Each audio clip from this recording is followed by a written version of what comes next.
Hello everyone, I am Misfit and welcome to the first episode of DraftAnalyzer.com's Misfit's Fantasy Sports. This is a series in which I discuss all things fantasy sports and Draft Analyzer related. I will personally answer your user questions, fill you in on the state of current drafts from the various sites, showing you how to get the most from the app in your drafts for all experience levels. In this special bonus episode, I am going to discuss the most asked question that Jay and I get, which is, how do we personally use the app? Such a broad question cannot be answered in a few lines. So I thought this would be the perfect way to discuss it and give you some of my personal player insights and thoughts along the way. We are going to be using a very recent MFL 10 draft that started on 7/16 and ended on 7/26. You can see I have imported my league, selected my team, and I am now on the Rosters tab. Since we are using an MFL 10 as our example, it is important for all you MFL users to note that the app imports from MFL using the utility bench.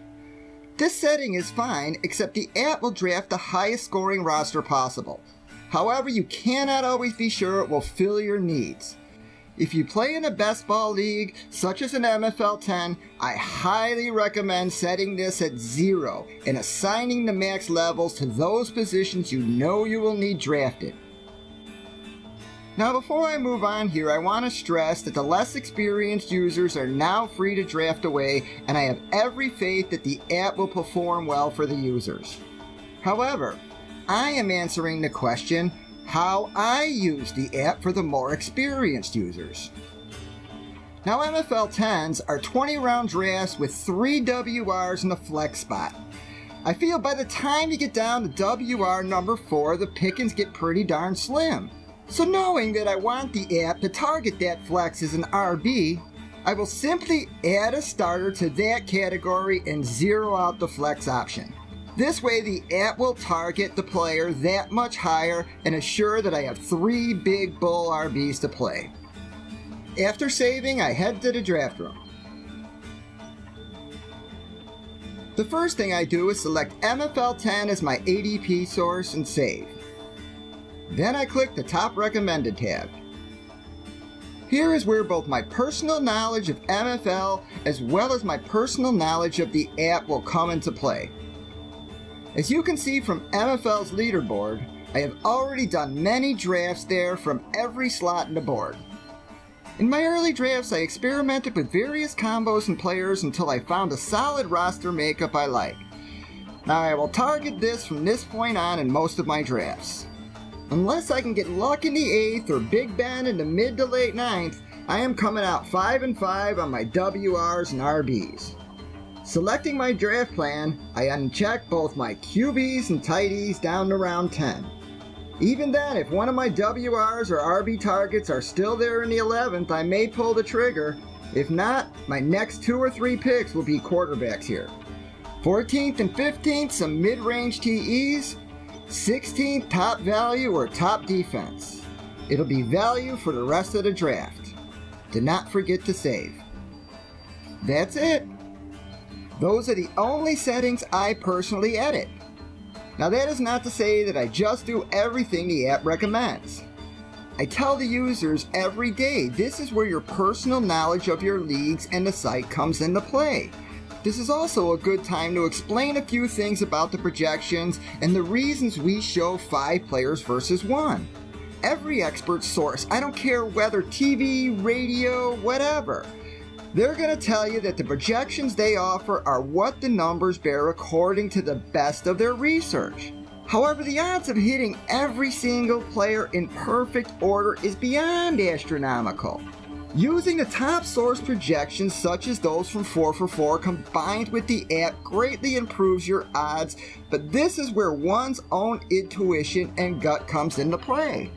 Far too many assume drafts are won in the early rounds, and they whine about how their season was ruined by their first round pick going down to injury. This is the rally cry of a bad drafter. We all lose players. I already see guys crying their seasons are ruined because of Bell. Not mine. I have plenty of players to fill that slot until he returns. Am I happy? Of course not, but I will easily survive in most of my leagues. The early rounds are easy. You are targeting the highest value on the board at that slot and positions you want to target or players you want targeted. People need to realize drafts are won in the mid-rounds. Rounds 5 to 15, not 1 to 5. These are the rounds where you gain the most value on your selections. Rounds 1 to 4 are proven players with little risk but little further upside. If a third round player placed a first round value, you have really only gained what? 30 points on his third round projections? What wins leagues is nailing the mid-round players who are projected at 140 points but finish with third round projections. These players will add 50 to 80 to your team, not 30. And you do not find these types of players by selecting all over the board willy-nilly. One must trust in your gut and your own intuition to be right more often than not. You can see from my MFL player list that I am not all over the boards in these mid-rounds. I know my targets in these rounds and I draft them often. One of the reasons I start drafting so much so early is that as camp opens and seasons near, you will get a sense of who you are right about as they will start to climb the board as others start to catch on. But in the meantime, I have already gained rounds and rounds of value in nearly all my leagues. So far, pretty decent news on all my top targets. The Perryman injury helped Smith. Not a decent backup to be found in Buffalo, so McCoy's gonna get all the work he can handle and is moving up the board fast. Arian Foster has already jumped up several rounds and seems to go higher every day. That's a 6th to 8th round selection now that I got in the 10th to 12th round. News out of Baltimore is that Forsett is still the clear starter, Forsett to see a ton of carries, and both Sanders and Alshon are playing for contracts. I am loving my team so far. Last season my board looked the same, only my targets? Marshall in the 6th, Fitz in the 7th to 8th, Freeman in the 8th to 10th, Ivory in 5 and 6. Those were the names that won my leagues, all taken in the mid-rounds. Well, it is finally time to draft. I sure do hope you stuck around. To further illustrate a point from earlier about how combining the best projections with the power of the app algorithms produces solid teams to sustain your season, I am using a league in which I drafted Bell at 5, but I will be using the most current projections from 4 for 4. This should supposedly put me at a disadvantage right out of the gate. Just to verify, you can see where Bell is ranked in his current point totals. The Gordon news had not yet broke yet either, so to keep him out of the optimized engines, I have avoided him. Since this league is drafted, clicking Draft Sync brings the entire draft order over at once. I think allowing you to see the entire draft board on the Draft Grid tab may make it easier for users to follow. The first round went pretty much as one expects. I had Bell and Gurley pretty even and have been switching back and forth on my picks. Picking in the 5 slot, I also had a pretty good idea I was going to get Alshon on my second round selection, and his value isn't far behind DeAndre's with him playing for a long-term deal.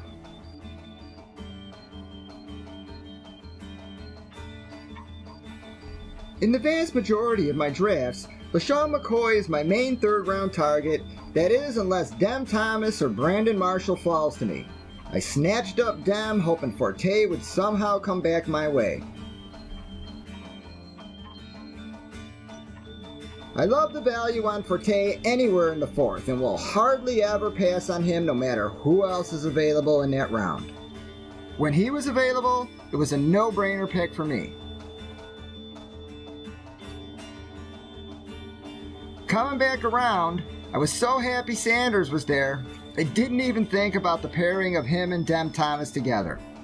But oh well, loving this draft so far. In the 6th, I was praying DeMarco Murray would hit me. I think people are totally underprojecting him and think he is in for a decent rebound year ahead. But he goes one pick before I get him. Very happy with Jones though here. He and DeMarco are about even on my personal board. The 7th round selection coming up is a great example of how I tell users you have to use your own gut and personal knowledge sometimes, and you cannot be afraid to go against what the app recommends. I personally like Tavon Austin this year and did not feel he would make it back to me. Despite the fact I am supposedly already points down on Bell, I am going way down the board in the projections and taking my personal pick here.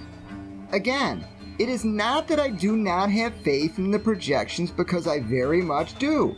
However, it is silly to think that you will agree with any projections or cheat sheet 100%. Because I don't agree with 3 players out of 500 does not mean I don't have faith in the projections. Justin Forsett, who I have been targeting, has been creeping up in many drafts. Thought for sure I would get him in the 9th when he came off the board. Had to go Sims here. I am pretty sure either Vincent Jackson or Steve Smith will make it back to me in the 10th, so it is running back for me here in the 9th. The Foster news broke about this point, and there went my 11th round steal. He moved up 2 rounds in 1 day. I did get one of my wide receiver targets. I like Smith a bit better than Vincent Jackson personally, but he was off the board. Now that I have filled the main body of my roster, it will be QBs for me the next 2 or 3 rounds. I have Carr targeted in many of my drafts and will grab him while I can.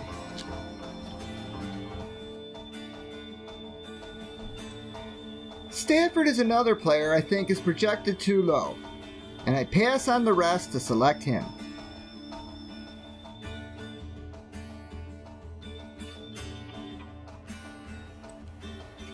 Knowing the site well, I think Clay is going to make it back to me, and there's still enough good TEs available to risk it. So I shore up my QBs and take Tannehill. Very talented receiving cores and RB. I see good things for him this season.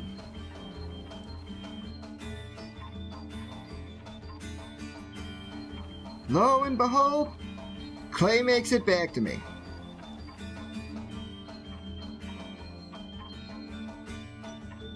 You can see the rest of my roster makeup from there.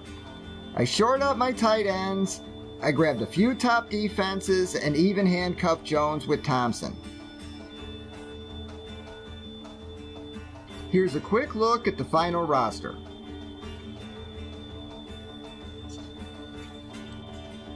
Please remember, I am using current projections updated after the Bell news broke, which put me points down supposedly. I also went against the app a few picks, playing my gut on picks like Austin, which should have put me further behind. Yet when one checks the standings of projected team points based upon the current projections, I still dominated the draft overall. My starters are about even due to the loss of 4 weeks of projections from Bell, but overall, I still came out way ahead. You see? That is what the best projections, such as those from 4for4.com, combined with Draft Analyzer's amazing app, can produce. Dominating teams with depth to sustain your seasons. There you have it, folks. A personal walkthrough. I have showed you the settings I use and the personal players and teams I draft. Now it is up to you on how you personally apply it. I hope you enjoyed it or at least learned a few things, and be sure to check out the regular edition of the show, which deals with all things fantasy sports and app related. We discuss everything from players to target, give you draft info, camp happenings, a little bit of everything. More of a traditional podcast, if you will.